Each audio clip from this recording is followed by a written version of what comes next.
तो पिछले पार्ट में हमने देखा था कि नीली पाई से कुछ ऑर्डिनरी डेमन स्पिरिट लाने को कहता है, जिसके बाद पाई ने उसे बहुत सारी ओरिजिनल डेमन स्पिरिट लाकर दे दी थी। अब नीली उन्हें डेमन पॉट में डालता है और उनसे बहुत सारी परफेक्ट डेमन स्पिरिट बॉल्स बनाता है और फिर वो लू और श्याओ के साथ वहाँ मार्केट में आ गया था, जहाँ वो एक डेमन स्पिरिट बॉल का प्राइस 50 स्पिरिट स्टोन रखता है। अब यहाँ उसकी दुकान पर बहुत सारे लोग आने लगे थे, पर तभी वहाँ पर जिंगयुन नाम का एक लड़का आता है और कहता है कि उसे ये सारी स्पिरिट बॉल्स चाहिए। अब नीली ने उसे देखते ही पहचान लिया था कि वो कैंगपियन फैमिली से है। तो इस पार्ट की शुरुआत में जिंगयुन अपना नाम कंफर्म करता है, जिसके बाद नीली जिंगयुन को देखते हुए सोचता है कि मैंने इसका नाम पिछली लाइफ में भी सुना था, मैं इसे जानता हूँ। इसने अपने लीडर बनने के लिए मुकाबला किया था, लेकिन किसी कारण के चलते ये हार गया, जिसके बाद उसने उस सेट को ही छोड़ दिया। हालांकि फिर बाहर जाने के बाद जिंगयुन बहुत ताकतवर बना था।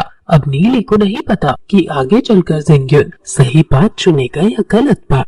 वैसे अभी के हिसाब से देखा जाए तो उसका नेचर अच्छा है।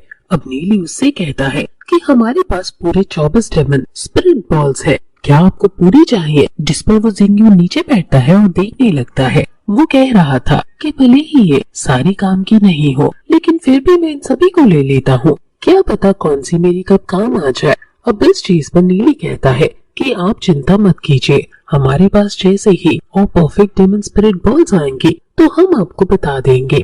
अब नीली मन में सोच रहा था कि जिंगयुन की पॉपुलैरिटी वार्निंग या फिर लॉन्ग दोनों से भी ज्यादा है, फिर भी उसके अंदर उसकी तरह एटीट्यूड नहीं है। अब यहाँ नीली की बात पर जिंगयुन कहता है कि ठीक है, तो अभी इतनी ही पैक कर दो। जिसके बाद नीली उस पोटली को फिर से बांधने लगता है और वहाँ लोग सभी की कीमत बताता है। अब जिंगयुन ने उन्हें स्टोरेज रिंग दे दी थी, जिसके अंदर उतने ही स्पिरिट स्टोन है जितने लू कह रहा था। अभी लू उस रिंग को लेकर बहुत खुश था। यहाँ पर अब नीली जिंगयू को वो पोटली दे देता है जिसमें उसने 24 डेमन स्पिरिट बॉल्स रख दी थी। इसके बाद अब जिंगयुन कहता है कि तुम्हारा शुक्रिया। वैसे जिंगयुन ऑफर भी देता है कि अगर तुम मेरे साथ ज्वाइन होना चाहो, मतलब कि मेरे ग्रुप में जुड़ना चाहो तो जुड़ सकते हो, इससे तुम्हारा बहुत फायदा है। हालांकि फिर वो ये भी कहता है कि अगर तुम्हें ज्वाइन नहीं होना है तो भी कोई जबरदस्ती नहीं है, बस तुम्हारे पास जब और स्पिरिट बॉल्स आ जाए तो मुझे जरूर बता देना। इस पर नीली कहता है कि आप चिंता मत करो, जैसे ही मेरे पास आपके काम की स्पिरिट बॉल्स आएंगी तो मैं तुरंत ही आपको इन्फॉर्म करूंगा।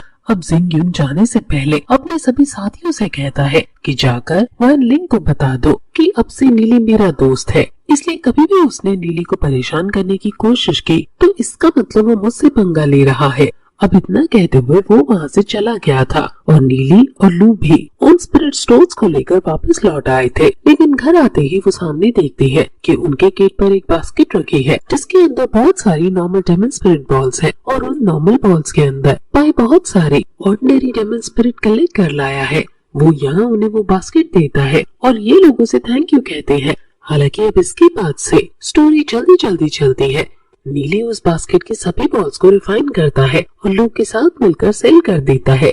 इससे उसका काम का काम हो रहा था और साथ ही साथ उसकी एल्केमी की स्किल्स भी इम्प्रूव होती जा रही थी, क्योंकि सेल इतनी बढ़ चुकी थी कि उसे लगातार रोज ही उन ऑर्डिनरी डेमन स्पिरिट को परफेक्ट डेमन स्पिरिट बॉल्स में कन्वर्ट करना पड़ता था, जिसके लिए वो कई घंटों तक वही उस डेमन पॉट के सामने ही बैठा रहता था। वैसे इसके साथ साथ वो वहाँ क्लासेस के लिए भी जाता था, लेकिन देखा जाए तो उसे क्लासेस करने की जरूरत भी नहीं थी, क्योंकि मास्टर अभी यही सिखा रहे थे कि डेमन स्पिरिट बॉल किस तरह से बनती है और काम किस तरह से करती है। अब इतना सीखने के बाद ही वो धीरे धीरे उस पूरी प्रोसेस को बताएंगे जिससे डेमन स्पिरिट बॉल्स को बनाया जाता है, जबकि नीली तो ऑलरेडी रोज कई बॉल्स बनाकर बीत रहा है।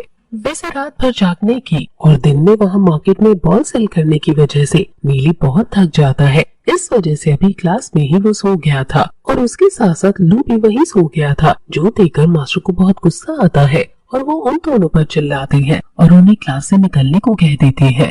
वैसे वहाँ लोग को समझ नहीं आ रहा था कि आखिर नीली ऐसा बिहेवियर क्यों कर रहा है। अब बिजनेस अच्छा चलने की वजह से नीली और लू के पास अच्छे खास स्पिरिट स्टोन कलेक्ट हो गए थे, पर अभी भी उन्हें जितना हो सके उतने स्पिरिट स्टोन्स की जरूरत है। इस वजह से वो रुकते नहीं है और पाई भी अब रोज ही वो ऑर्डिनरी डेमन स्पिरिट लाकर उन्हें देते जा रहा था। यहाँ नीली की एल्केमी बहुत अच्छे लेवल पर पहुँच चुकी थी और अब उसके जो फील्ड अटेम्प्ट होते थे वो भी पहले से कम हो चुके थे। वहाँ उस पूरे मार्केट में उसका नाम फैल चुका था कि उसकी दुकान पर सबसे अच्छी डेमन स्पिरिट बॉल्स मिलती हैं और साथ ही उसकी दुकान भी लगभग रोज ही खुलने लगी थी। इस वजह से उसे बहुत सारे लोग जानने लगे थे।